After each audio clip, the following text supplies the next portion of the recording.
Welcome to all of you in this fifth chapter question answer series. इस chapter में हमारा जो chapter था चैप्टर नंबर 5 बैलेंसिंग, उसके क्वेश्चन आंसर को हम याद रखेंगे और शीट के क्वेश्चंस को सॉल्व करेंगे। चलिए प्रोसीड करते हैं। देखिए पहली चीज मैं आपको हिंट कर दे रहा हूं कि जो रेड कलर की चीजें होंगी, रेड कलर के क्वेश्चंस, उनको ऑलरेडी हमने क्लास में कर रखा है। जब मैं आपको थ्योरी पढ़ा रहा था तो ऑलरेडी मैंने थ्योरी के साथ ही कुछ क्वेश्चंस आपको करा रखे हैं, तो आप उस लेक्चर में रेफर कर सकते हो। उन पर हम अपना ज्यादा टाइम वेस्ट नहीं करेंगे और जो ब्लैक कलर के क्वेश्चंस होंगे उनको मुझे यहां पे कराना है, शीट के क्वेश्चंस को। ठीक है, चलिए आइए फिफ्थ A1 देखिए रेड कलर का है तो इसको मैंने क्लास में करा रखा है, फिर भी देख लेते हैं।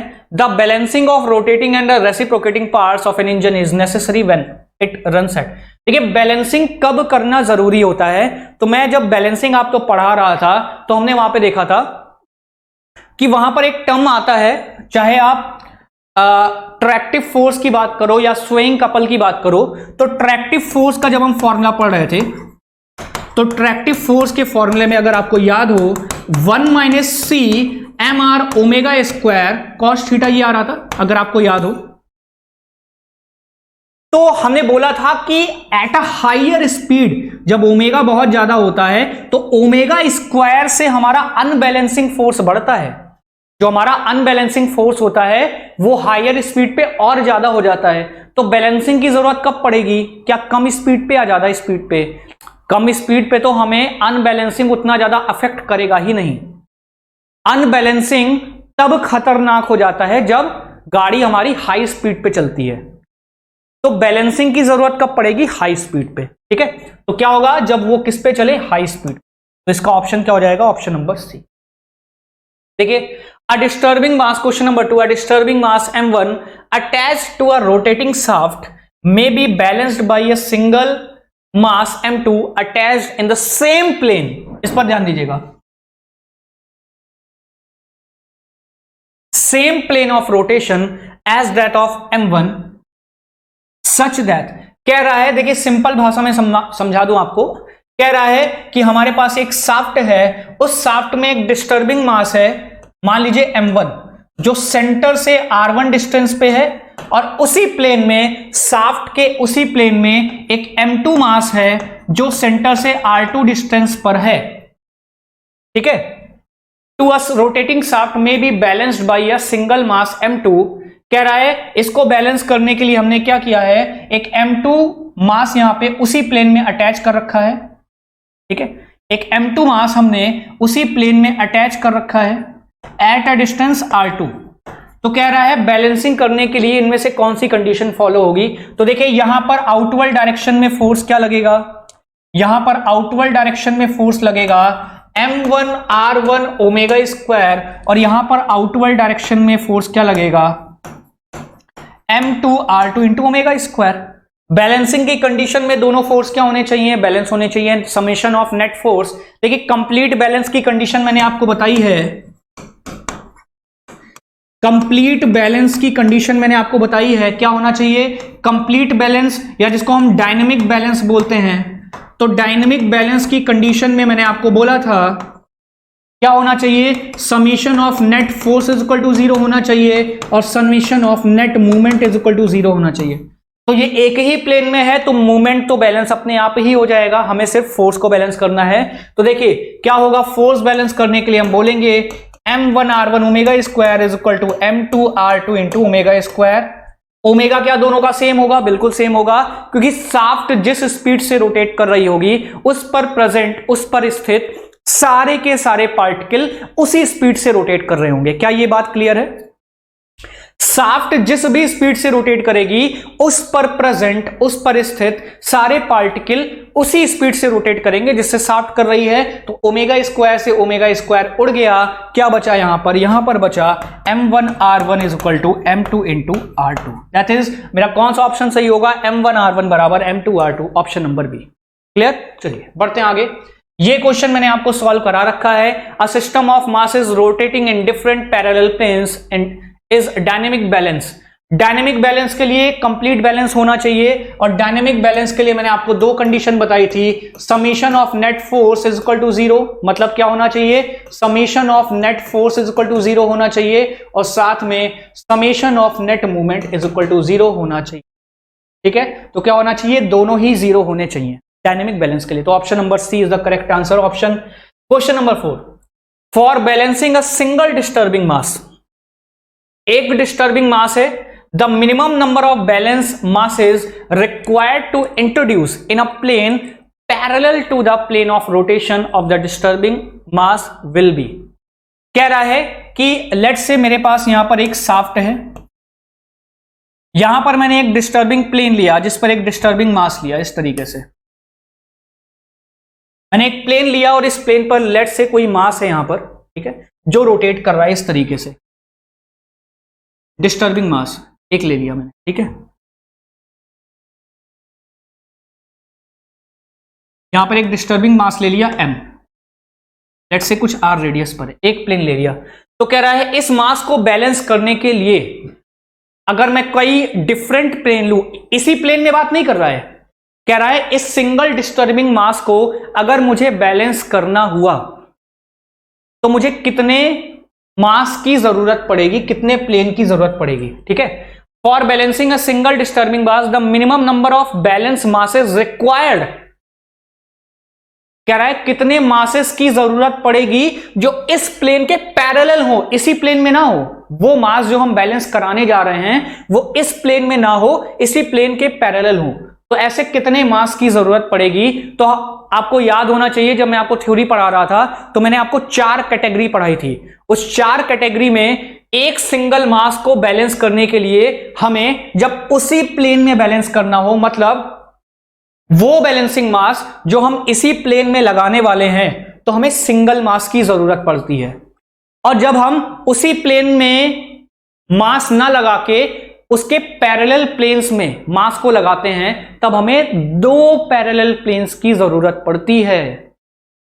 आपको अगर याद हो बैलेंसिंग का चैप्टर जब हम पढ़ रहे थे उस लेक्चर में रेफर करिएगा, हमने 4 कैटेगरी पढ़ी थी। तो इस एक सिंगल मास को बैलेंस करने के लिए हमें अगर इसके पैरेलल प्लेन्स हम खींचें तो हमें 2 और मास की जरूरत पड़ेगी इन 2 अदर प्लेन्स। मतलब हमें m3, इसको अगर मैं m1 बोल दूं तो हमको m2 और m3 2 मास की और जरूरत पड़ेगी 2 अदर प्लेन्स में जो इसके पैरेलल होंगे।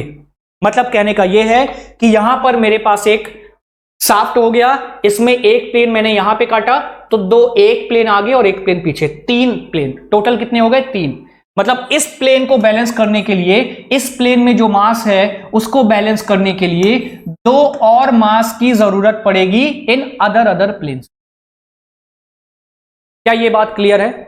अगर आप बोलोगे कि सर m1 को बैलेंस करने के लिए मैं सिर्फ m2 ही लगा दूं, नहीं, क्योंकि अगर आप m2 को लगाओगे तो इनके बीच, चलिए m2 को यहां पे लगा दिया तो ऊपर की तरफ m1 r1 ओमेगा स्क्वायर और नीचे की तरफ m2 r2 omega square, force तो बैलेंस हो गया लेकिन इनके बीच एक नेट मूवमेंट आ गया और उस मूवमेंट को नलीफाई कौन करेगा? ये तीसरा मास।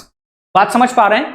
अगर देखिए यहां पे m1 r1 ओमेगा स्क्वायर ऊपर की तरफ और m2 r2 ओमेगा स्क्वायर नीचे की तरफ, चलिए फोर्स तो बैलेंस हो गया लेकिन इनके बीच एक नेट कपल आ गया, तो अभी हमारा सिस्टम कंप्लीट बैलेंस नहीं हुआ। तो कंप्लीट बैलेंस करने के लिए नेट फोर्स और नेट मूवमेंट दोनों को 0 होना चाहिए, तो उसके लिए हमें एक और मास को इंट्रोड्यूस करना पड़ेगा। इसका मतलब एक डिस्टर्बिंग मास को बैलेंस करने के लिए हमें सिर्फ एक मास की जरूरत पड़ती, ध्यान से सुनिए, एक मास की जरूरत पड़ती, सिर्फ एक मास की, अगर हमें उसी प्लेन में बैलेंस करना होता। लेकिन अगर हमें उस प्लेन में बैलेंस ना करके किसी अगर दूसरे प्लेन्स में बैलेंस करने को बोले तो उस एक मास को बैलेंस करने के लिए हमें 2 और प्लेन की जरूरत पड़ेगी, मतलब 2 और मास की जरूरत पड़ेगी। तो इसका करेक्ट आंसर कितना हो जाएगा? डी। क्या मेरी बात क्लियर है? आगे ये क्वेश्चन ऑलरेडी हमने सॉल्व कर रखा है, ठीक है, आप प्रेफर करिएगा लेक्चर को। In reciprocating engines the primary unbalanced force is, जो प्राइमरी अनबैलेंस फोर्स होता है, रेसिप्रोकेटिंग की बात कर रहे हैं। अगर रोटेरी मास होता है, ध्यान से देखिए, अगर रोटेरी मास होता है तो रोटेरी मास को तो हम कंप्लीट बैलेंस कर लेते हैं, लेकिन मैंने आपको पढ़ाया था कि जो भी रेसिप्रोकेटिंग मास होता है उस रेसिप्रोकेटिंग मास को हम कंप्लीट बैलेंस नहीं कर पाते। तो रेसिप्रोकेटिंग मास में हम क्या यूज करते हैं? पार्शियल बैलेंसिंग, ठीक है। रेसिप्रोकेटिंग में क्या यूज करते हैं? Partial balancing. तो इसका क्या आंसर हो जाएगा? Can be partially balanced, option number C. The primary unbalanced force due to inertia of the reciprocating parts in a reciprocating engine is given by. कह रहा है प्राइमरी अनबैलेंस्ड फोर्स की value क्या होती है, बताइए। Primary unbalance force due to inertia, inertia के कारण प्राइमरी अनबैलेंस फोर्स कितना होता है? अरे यार यही तो हमने पढ़ा था, एम ए, और ए ऑफ पिस्टन क्या पढ़ा था? आर ओमेगा स्क्वायर ब्रैकेट में क्या होता है? Cos theta plus cos of 2 theta divided by N, यही तो पढ़ा था हमने। तो कितना हो जाएगा ये? M R omega square cos theta plus M R omega square cos of 2 theta divided by N. इसको हमने बोला था एफ प्राइमरी और इसको हमने बोला था एफ सेकेंडरी। तो प्राइमरी फोर्स कितना हो गया? M R omega square cos theta. क्या हो गया? M R omega square cos theta. ये हो गया हमारा primary unbalance force due to inertia. Clear? अगर सेकेंडरी होता तो सेकेंडरी में आंसर होता हमारा ऑप्शन नंबर डी, लेकिन हमसे प्राइमरी पूछा है तो प्राइमरी में हो जाएगा ऑप्शन नंबर बी। ये क्वेश्चन ऑलरेडी हमने सॉल्व कर रखा है, ठीक है। क्या होता है? प्राइमरी अनबैलेंस फोर्सेस मैक्सिमम कितनी बार? तो मैक्सिमम के लिए मैंने आपको बताया था क्या करना होता है। जो प्राइमरी अनबैलेंस फोर्स होता है क्या होता है? अभी अभी हमने पढ़ा M R omega square cos theta. इसको क्या करिए? डिफ्रेंशिएट करके D F P divided by D theta is equal to 0 करिए फॉर द मैक्सिमा मिनिमा। तो यहां से आप निकालोगे sine theta is equal to 0, sine theta is equal to 0, ठीक है। ये आपको मिलेगा जब आप डिफरेंशिएट करके 0 के बराबर करोगे। तो पूछ रहा है प्राइमरी अनबैलेंस फोर्स एक रेवोल्यूशन में कितनी बार मैक्सिमम होता है। तो थीटा की वैल्यू 0 कितने एंगल पे मिलती है? एक तो 0 डिग्री पे मिलती है और दूसरी 180 डिग्री पे मिलती है। तो क्या हो जाएगा? 2 बार, twice. Option question number 9, when the engine is running at 750 RPM. कह रहा है कि जब इंजन हमारा 750 आरपीएम पे रोटेट करता है, ठीक है, the magnitude of primary force is observe to be 500 newton. कह रहा है, ठीक है, कह रहा है प्राइमरी फोर्स की वैल्यू। अच्छा, इस क्वेश्चन में जो भी चीज बात की जा रही है, एक चीज मिसिंग है, वो मिसिंग वर्ड है मैक्सिमम। वो मिसिंग वर्ड क्या है? वो मिसिंग शब्द है मैक्सिमम। कि यहां पर मैक्सिमम प्राइमरी फोर्स और मैक्सिमम सेकेंडरी फोर्स की बात की जा रही है। इसका मतलब जो आपको ये प्राइमरी फोर्स की वैल्यू गिवन है, जो प्राइमरी फोर्स की वैल्यू 500 न्यूटन आपको गिवन है, this is the maximum primary force. FP maximum की बात कर रहा है ये, मतलब एफपी मैक्सिमम आपको गिवन है 500 न्यूटन, ठीक। तो हमसे पूछ रहा है अगर आपको R गिवन हो और L गिवन हो, मतलब आपको N गिवन है। आपको R कितना गिवन है? क्रैंक आपको गिवन है 250 और कनेक्टिंग रॉड की लेंथ है आपको 1000 गिवन। मतलब R की वैल्यू कितनी हो गई? 250 mm और L की वैल्यू कितनी हो गई? 1000 mm। तो N is equal to L by R कितना हो जाएगा? L बाई आर हो जाएगा 1000 डिवाइडेड बाई 250 और इसको जब हम डिवाइड मारेंगे कितना आ जाएगा? 4। मतलब n की वैल्यू कितनी हो गई? n की वैल्यू मुझे मिल गई 4, ठीक है। तो कह रहा है सेकेंडरी मैक्सिमम फोर्स बता दो। तो सेकेंडरी मैक्सिमम फोर्स कितना होता है? सेकेंडरी मैक्सिमम फोर्स की वैल्यू होती है M R omega square cos of 2 theta divided by n, ठीक है। तो देखिए सेकेंडरी मैक्सिमम फोर्स की वैल्यू हम क्या लिख सकते हैं? अगर मैक्सिमम फोर्स की बात की जाएगी तो मैक्सिमम फोर्स के लिए थीटा को कितना होना पड़ेगा? थीटा को होना पड़ेगा 0 डिग्री। मतलब इसको हम लिख सकते हैं F primary divided by N, क्योंकि एफ प्राइमरी की वैल्यू कितनी होती है? एफ प्राइमरी की वैल्यू होती है M R omega square cos theta, और थीटा की वैल्यू जब आप 0 डिग्री पुट करोगे, थीटा की वैल्यू जब आप 0 डिग्री पुट करोगे तो ये एम आर स्क्वायर बन जाएगा। और यहां पर भी थीटा की वैल्यू जब 0 पुट करोगे तो ये भी एम आर स्क्वायर बन जाएगा। और एम आर स्क्वायर को मैं क्या एफ पी बोल सकता हूं? बिल्कुल बोल सकता हूं। तो यहां पे हो जाएगा ये 500 डिवाइडेड बाई एन की वैल्यू निकली है 4 से डिवाइड करेंगे कितना आ जाएगा? 125। पॉइंट क्लियर है? क्योंकि मैक्सिमम की बात कर रहा है और मैक्सिमम हमें कब मिलता है? मैक्सिमम हमें मिलता है theta is equal to 0 degree पर, क्योंकि कॉस की मैक्सिमम वैल्यू होती है theta is equal to 0 degree पर। Clear point? शीट बी में आते हैं। ये क्वेश्चन हमने सॉल्व कर रखा है because it is in red colour, तो आप इसको लेक्चर में रेफर करिएगा जहां पे हमने ये चीज पढ़ी है। इस क्वेश्चन को देखिए, विच one of the following can completely balance several masses revolving in different planes on a shaft। ठीक है, कह रहा है कि which one of the following can completely balance several masses revolving in different planes on a shaft. कह रहा है कि जब कई सारे मासेस डिफरेंट प्लेन्स में रिवॉल्व कर रहे हो तो कंप्लीट बैलेंसिंग के लिए हम इसमें से क्या कर सकते हैं। ठीक है, तो हमने जो 4 कैटेगरी पढ़ी थी उस 4 कैटेगरी का क्वेश्चन है जो जिसको मैं बोल रहा था, तो आप उसमें जाके रिफर करिएगा। तो उन 4 कैटेगरी में एक कैटेगरी हमने पढ़ी थी कि जब कई सारे मासेस कई सारे प्लेन्स में रोटेट कर रहे हैं, जब कई सारे मासेस कई सारे प्लेन्स में रोटेट कर रहे हैं तो हमें 2 मासेस की एनी 2 प्लेन में जरूरत पड़ती है। आप वहां पे जाके इसको रीचेक करिएगा कि हमने जो बैलेंसिंग में 4 कैटेगरी पढ़ी थी उस 4 कैटेगरी में एक कैटेगरी ये भी थी। ठीक है, कि जब कई सारे मासेस कई सारे प्लेन्स में मूव करते हैं तो उसको बैलेंस करने के लिए हमें 2 मासेस की जरूरत पड़ती है किसी भी प्लेन में। आप लगा दो, एक फोर्स बैलेंसिंग के लिए और दूसरा मास मूवमेंट को बैलेंस करने के लिए, जो अभी अभी हमने पढ़ा था। क्वेश्चन नंबर 3 में यहां पे देखिए, इस क्वेश्चन में देखिए, इस क्वेश्चन में क्या है, a rotor supported at A and B carries 2 masses as shown in the given figure. The rotor, जो रोटर आपको गिवन है, अब बताना है कि ये इनमें से क्या है, डायनेमिकली बैलेंस्ड है, स्टैटिकली बैलेंस्ड है, स्टैटिकली डायनेमिकली बैलेंस्ड है या बैलेंस नहीं है। ठीक है, तो देखिए, अच्छा इस मास पर अगर ये रोटेट कर रहा है तो रोटेट करने से इस पर ऊपर की तरफ क्या फोर्स लगेगा, ऊपर फोर्स लगेगा mr ओमेगा स्क्वायर। अच्छा यहां पर क्या फोर्स लगेगा, mr omega square, this is capital R। ठीक है, तो फोर्स तो कैंसिल आउट हो गए, फोर्स तो कैंसिल आउट हो गए। तो मैंने आपको 2 बैलेंसिंग पढ़ाई थी, एक स्टैटिक बैलेंसिंग और डायनेमिक बैलेंसिंग। तो स्टैटिक बैलेंसिंग में क्या पढ़ा था हमने,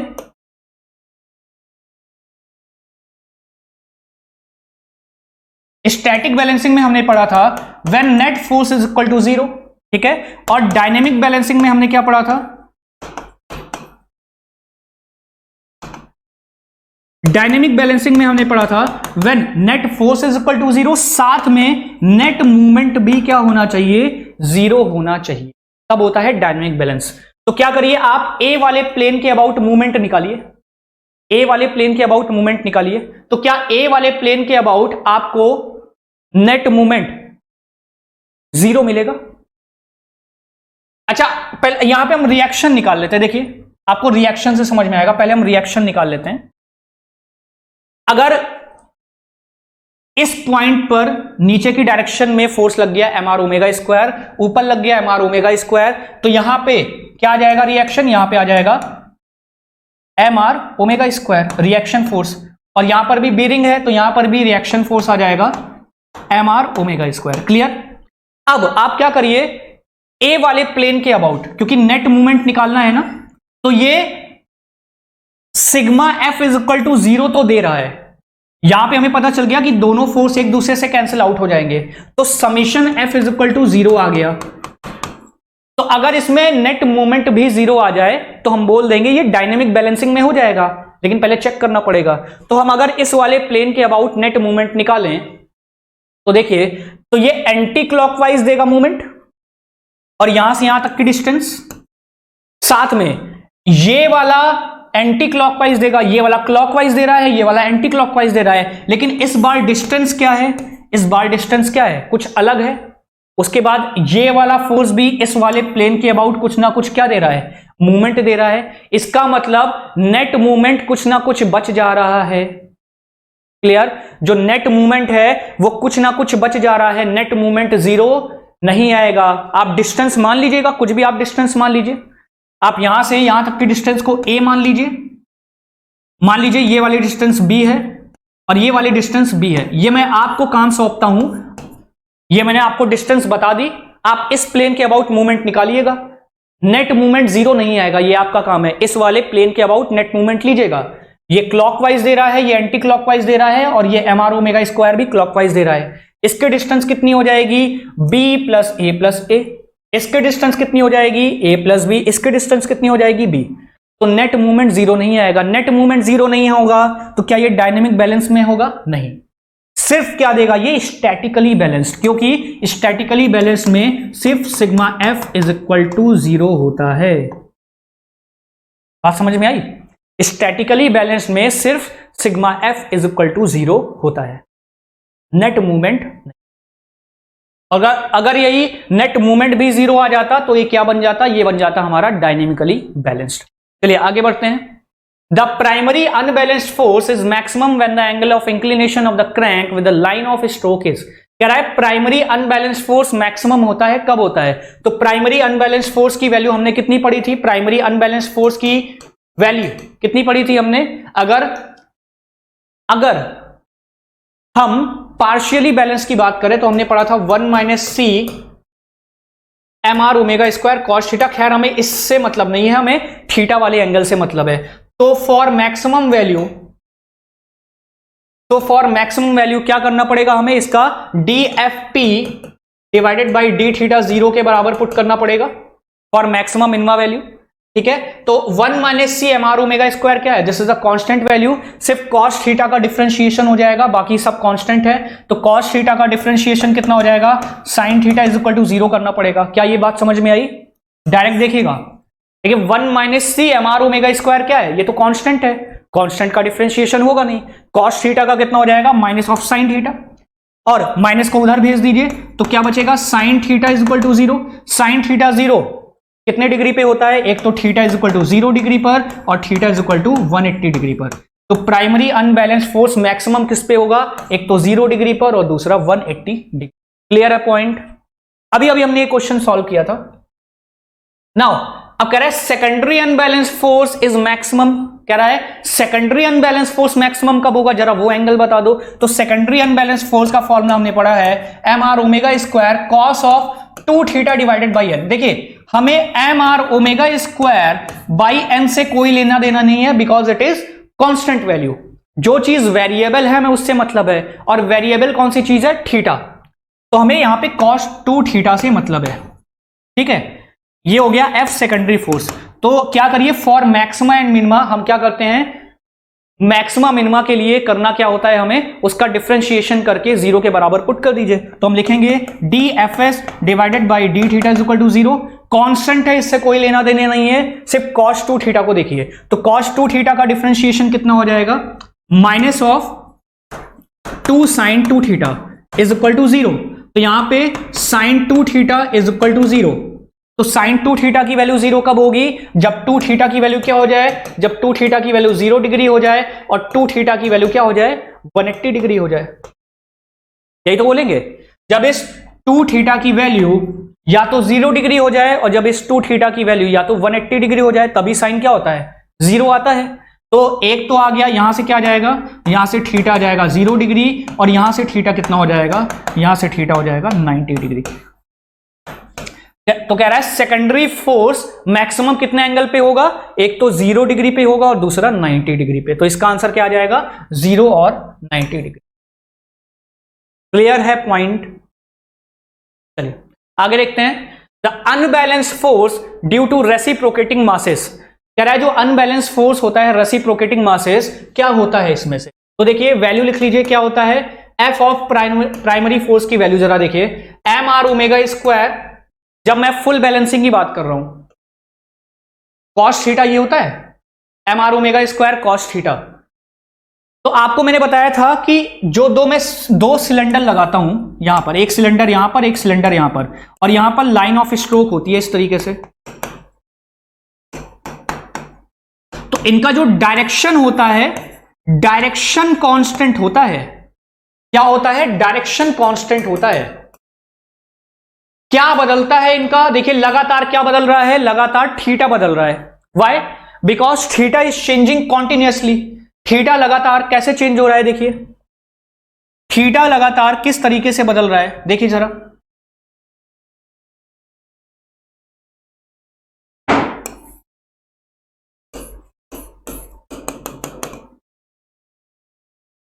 देखिए अगर इसमें हम देखें तो थीटा बस आप जैसे जैसे घुमाते जाओगे थीटा वैसे वैसे बदलता जा रहा है। ठीक है, तो theta is continuously changes.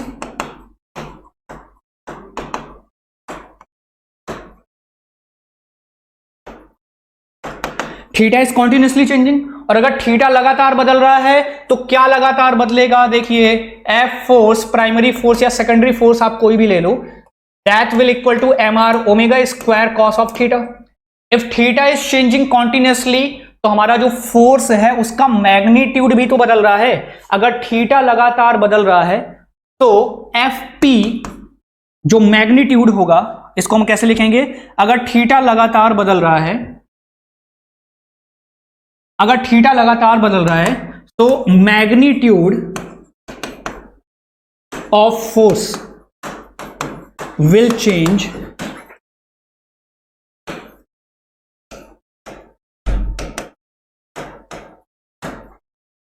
Magnitude of force will change continuously. Clear?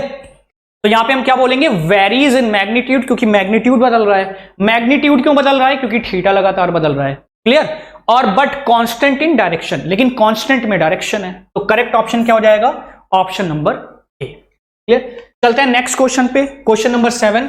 In a reciprocating engine usually क्या होता है, देखिए ये याद करने वाला क्वेश्चन है, लर्न करने वाला क्वेश्चन है, कि कुछ क्वेश्चंस होते हैं जिनको याद करना जरूरी है, वो आप उनको सॉल्व नहीं कर सकते। तो ये प्रैक्टिकल एप्लीकेशंस पे देखा गया है कि जनरली हम अपने एप्लीकेशंस में कितना मास प्रेफर करना चाहते हैं कि बैलेंस हो जाए, तो हम प्रेफर करते हैं 2/3 of the mass to be balanced. ठीक है, ये चीज आपको याद होनी चाहिए कि जनरली कितने मास को हम बैलेंस करना चाहते हैं, 2/3 मास। मतलब अगर मेरे पास मान लीजिए कितना है, 9 किलोग्राम का अनबैलेंस्ड मास है, तो रेसिप्रोकेटिंग में जानते हैं हम कि पार्शियली बैलेंस करते हैं, तो इसका 2/3 कितना हो जाएगा, 2/3 ऑफ 9 कितना हो जाएगा, लगभग हम 6 किलोग्राम को बैलेंस करना चाहेंगे। इस तरीके से समझिए। Question number 8, in order to facilitate starting locomotive in any position, कह रहा है स्टार्टिंग पर्पस के लिए जो हम 2 सिलेंडर्स को रखते हैं कितने एंगल्स पे रखते हैं। अगर एक एंगल यहां, एक सिलेंडर यहां पर है और दूसरा सिलेंडर यहां पर है, तो मैंने आपको ये चीज ड्यूरिंग लेक्चर बताई थी। फॉर द स्टार्टिंग पर्पस दोनों सिलेंडर को हम कितने डिग्री पे रखते हैं, if this cylinder is placed at theta is equal to 0 degree, then the second cylinder will be placed at theta is equal to 90 plus theta. तो θ1 और θ2 इन दोनों के बीच में कितने डिग्री का डिफरेंस होता है, that is 90 degree for the starting purpose. तो in order to facilitate starting of locomotive in any position कितने डिग्री का एंगल रखते हैं, 90 डिग्री टू ईच अदर। ये जरूरी नहीं कि अगर आप 0 रख रहे हो, अगर इसको आप 90 रख रहे हो तो ये 180 हो जाएगा, इसको अगर आप 180 रख रहे हो तो ये 270 हो जाएगा, but the angle difference should be 90 degree. Clear point? तो इसका करेक्ट ऑप्शन हो जाएगा ऑप्शन नंबर बी। आते हैं नेक्स्ट क्वेश्चन पे, क्वेश्चन नंबर 9। देखिए ये क्वेश्चन हमने सॉल्व किया हुआ है जब हम चैप्टर को पढ़ रहे थे।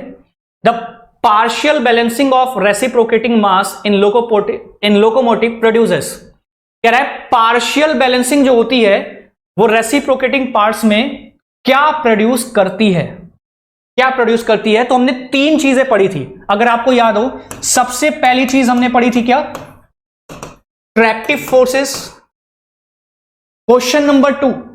ठीक है, दूसरा हमने क्या पढ़ा हुआ था, दूसरा हमने पढ़ा था it produces swaying couple, and the third part जो हमने पढ़ा था क्या प्रोड्यूस करता है, ये प्रोड्यूस करता है हैमर ब्लो। और हैमर ब्लो की वैल्यू हमने कितनी पढ़ी थी, mr omega square sine theta. याद आ रहा है? ठीक, तो ये 3 चीजें प्रोड्यूस करता है पार्शियल बैलेंसिंग। तो देख लीजिए तीनों ही ऑप्शन में गिवन है, हैमर ब्लो भी है, स्वेइंग कपल भी है, एंड द ट्रैक्टिव फोर्स ये भी है। तो क्या हो जाएगा आंसर, करेक्ट ऑप्शन हो जाएगा option number D, all of the above. Next question पे आते हैं, question number 10। In locomotives the ratio of connecting rod length to the crank radius is kept very large. क्यों रखा जाता है, देखिए L/R का रेशियो कह रहा है बहुत ज्यादा रखा जाता है, और L/R के रेशियो को हम बोलते हैं n। ठीक है, तो सेकेंडरी फोर्स की वैल्यू क्या होती है, mr omega square cos of 2 theta divided by n। ठीक है, तो अगर n की वैल्यू बहुत ज्यादा लार्ज हो जाएगी तो सेकेंडरी फोर्स की वैल्यू क्या हो जाएगी, डिक्रीज कर जाएगी। ठीक है, तो n की वैल्यू को लार्ज रखा जाता है किस लिए, ताकि जो सेकेंडरी फोर्स जनरेट हो रहा है उसकी वैल्यू को हम मिनिमाइज कर सकें। तो करेक्ट आंसर क्या हो जाएगा, to minimize the effect of secondary forces. Correct option हो जाएगा ऑप्शन नंबर बी। ठीक है, क्वेश्चन नंबर 11 ये हमने सॉल्व किया हुआ है, आप इस क्वेश्चन को रिफर करिएगा जब हमने लेक्चर को पढ़ा हुआ था, ठीक है। क्वेश्चन नंबर 12 ये भी हमने पढ़ा हुआ है, ट्रैक्टिव फोर्स कह रहा है मैक्सिमम कब होता है। तो ये चीज आपको याद हो, जब हम ट्रैक्टिव फोर्स पढ़ रहे थे लेक्चर में उस वक्त हमने इसको डिस्कस किया हुआ है, ठीक है। तो इसको आप वहां पर रिफर करिएगा, कितने डिग्री पर मैक्सिमम होता है, ठीक है। वैसे आंसर होगा 135 डिग्री और 315। कैसे आया था वहां पे आप डिफरेंशिएट करके निकाल सकते हो। क्वेश्चन नंबर 13, द मैक्सिमम और minimum value of swaying couple, ये भी ऑलरेडी हमने क्वेश्चन सॉल्व किया हुआ है चैप्टर में, ठीक है। स्वेइंग कपल जैसे हमने निकाला था, कैसे निकाला था, M R omega square 1 minus C M R omega square into A by 2, ठीक है। और यहां पे कॉस थीटा था और दूसरा वाला क्या दे रहा था, एंटी क्लॉकवाइज, तो वहां पे प्लस हो गया था 1 minus C M R omega square into A by 2 sine theta, ठीक है। तो यहां से आप कॉमन ले लोगे 1 minus C M R omega square, यहां पे ए बाई 2 ब्रैकेट में क्या आ जाएगा, sine theta plus cos theta. अब देखिए इसकी हमको मैक्सिमम वैल्यू निकालनी है स्वेइंग कपल की, एससी की हमको मैक्सिमम वैल्यू निकालनी है। तो क्या करिए, इसका डिफरेंशिएशन करके 0 के इक्वल पुट करिए, थीटा की वैल्यू निकाल लीजिए, जो भी थीटा आएगा उसको डायरेक्टली यहां पे पुट कर दीजिए, आपका आंसर होगा। वैसे हमने ये क्वेश्चन सॉल्व किया हुआ है क्लास में, ठीक है। a बाई रूट 2 आता है, मैंने आपको एक हिंट दिया था कि स्वेइंग कपल में आपको a बाई रूट 2 मिलेगा। तो देख लीजिए तीनों में, चारों में a बाई रूट 2 कहां पॉसिबल है, यहां। तो करेक्ट ऑप्शन वैसे सी ही होगा। Question number 14, in a locomotive the maximum magnitude of unbalance force along the perpendicular to the line of stroke, कह रहा है लाइन ऑफ स्ट्रोक के परपेंडिकुलर डायरेक्शन में। अगर ये मेरी लाइन ऑफ स्ट्रोक है एल ऑफ ए, तो इसके परपेंडिकुलर डायरेक्शन में कौन सा फोर्स क्रिएट होता है, यहां पर क्रिएट होता है M R omega square cos of theta, और यहां क्रिएट होता है M R omega square sine of theta. और M R omega square sine theta को क्या बोलते हैं, हम बोलते हैं एच बी, हैमर ब्लो। अभी अभी हमने पढ़ा था हैमर ब्लो की वैल्यू क्या होती है, हैमर ब्लो की वैल्यू होती है M R omega square sine of theta.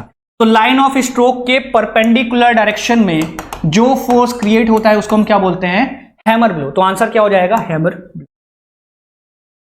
तो यहां पर हमारे सारे क्वेश्चंस कंप्लीट होते हैं। यहां पर हमने चैप्टर 5 कंप्लीट कर लिया है, ठीक है। हमने चैप्टर 5 तक के सारे न्यूमेरिकल्स सॉल्व कर लिए हैं सीट वाइज। फिर भी अगर आपको कोई दिक्कत होती है वो आप बाद में मैसेज कर सकते हो, ठीक है, उसको हम डिस्कस कर सकते हैं। नेक्स्ट लेक्चर में स्टार्ट करेंगे हम चैप्टर नंबर 7, जो हमारा बचा हुआ है chapter number 7। Then further start करेंगे हम अपना गवर्नर वाला चैप्टर। तो यहां तक आप रिवाइज करिएगा और प्रैक्टिस कर करिएगा। Thank you.